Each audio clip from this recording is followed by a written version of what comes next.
something that kind of saw us and screamed. I won't go into the story because it's a long story, but I'll tell you, it scared me so much. I have never gone camping since then, gone into the woods since then. And, I come to the conclusion, maybe I think in the right circumstances, they would kill you. I mean, just like anybody would. But that might be true, but you don't hear stories like that very much. I mean, I don't hear any of that kind here.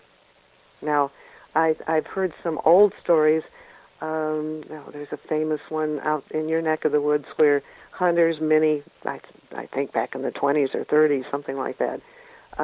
One of the men actually shot and must have hit one of the Bigfoot, and it quite clearly pissed them off. And they were a number of Bigfoot were attacking the cabin.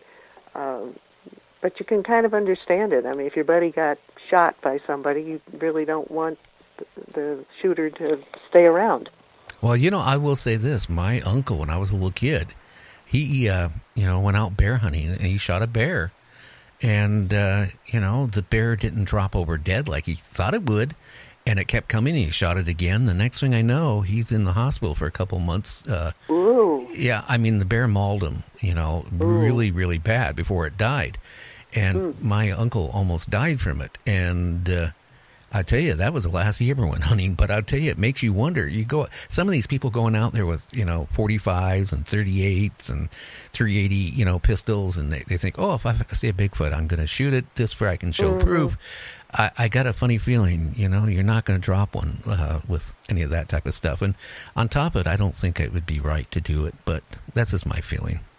Well, what I've experienced with the few people that I've interviewed and talked to personally who have over time befriended Bigfoot, they go out of their way to protect those Bigfoot.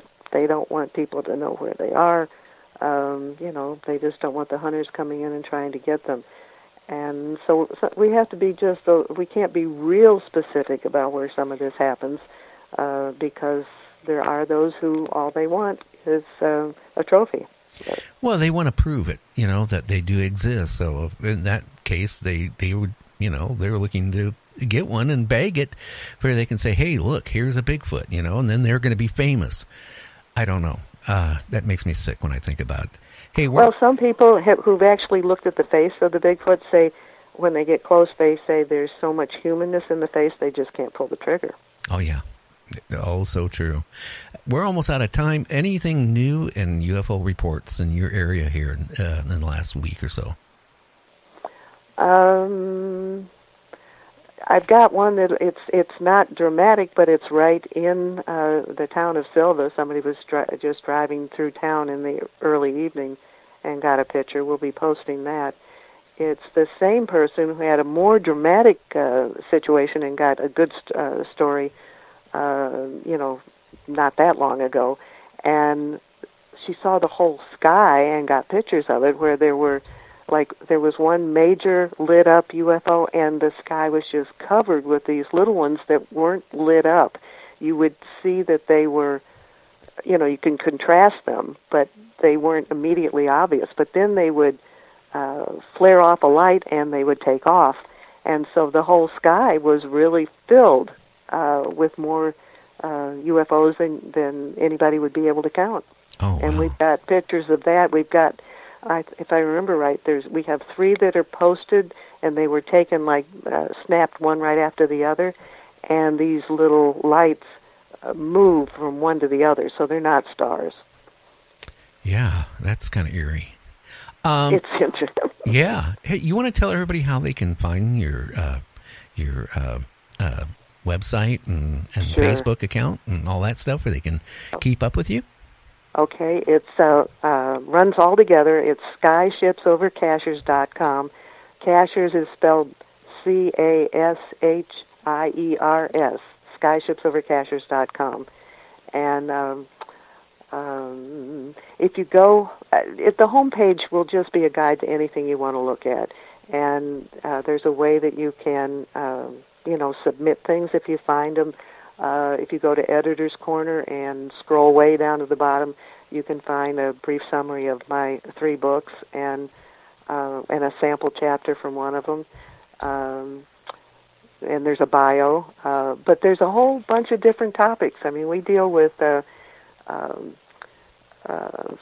skyship photos and all sorts of different articles on cutting-edge subjects. We do with global things like Mars, and we have cosmic miracles.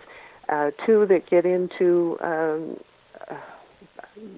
let's say, well, we have one. It's called Deep Throat Testimonies, and the stories at the top are from a man with top security clearance, and that alone is kind of interesting, and people like that are coming forth a little bit more, and if they weren't, we wouldn't know an awful lot of things. But that Deep Throat section and the Undercover Operations section gets into things that the government is really trying to hide from us. Oh, wow. I know from going on your website, you could spend days reading all the different things. So, well, we've had the website for 10 years, and we post every week or two, and there's a ton of stuff. Oh, yeah. Hey, Mary, I want to thank you for coming back on the show, and we should have you about the same time again in July. Okay. You take care. Okay. Enjoy talking to you. Okay. And if anything major happens, get a hold of me, and we'll bring you on. Okay. Okay. You have a good evening. You too. You take care.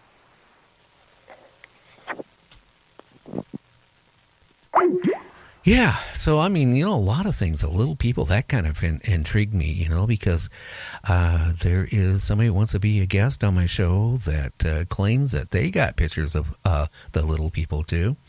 And, Mary-Joyce is bringing that up. It just kind of hit home, really, I heard it now twice in 1 week. So, I mean, do the little people exist? I don't know. I know that skeletons have been found, and they have disappeared the same way as giants.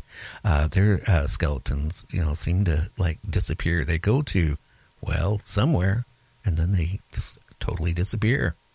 Anyway, I'm going to wrap it up early tonight. I will not be back on till Monday, but don't forget, Kevin will be on Saturday now from 7 to 11 on Saturdays. And then we have the paranormal lawyer. That's right, he's an actual lawyer. He's into the paranormal, UFOs, and all that kind of mystic stuff. He's on now on Sundays on Night Dreams Talk Radio between 7 and 9. And that's Michael W. Hall. So everybody, you have a great evening, and stay out of trouble, or try to.